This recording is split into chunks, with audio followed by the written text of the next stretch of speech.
are your thoughts about Jewish law? How do you relate to halakha, the code of law? Do you find it restrictive, limiting? Many people see it that way. They see the code of law as being a book of rules and regulations. It tells us what we can do and what we can't do.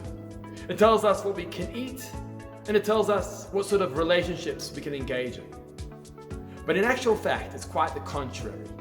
The Hebrew word for the code of law is halakha.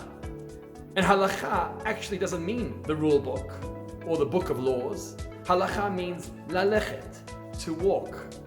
Vayelech, it's the same as this week's Torah portion, Vayelech Moshe. And the reason it's called that is because the code of law is not supposed to be a book of rules and regulations.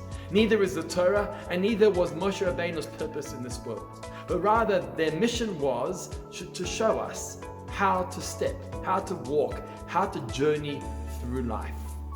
And that's why the code of law talks about every aspect of life, not just spiritual endeavors like prayer or Torah study, but it even tells us how to eat, like a mensch, the right menu, or what sort of relationships, how to engage in our relationships, and whom with.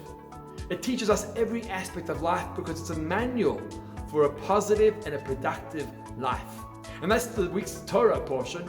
Vayelech Moshe. Moshe was walking around the camp on the last day of his life in this world, and he was asking the Jewish people, don't see the Torah as a rules and regulations. See it as a manual, a guide to how to journey through life, to add meaning, to add depth to every aspect, the spiritual as well as the physical. How appropriate it is for this time of the year as we start the new year with the first parsha of Vayelech, Torah's guide to life.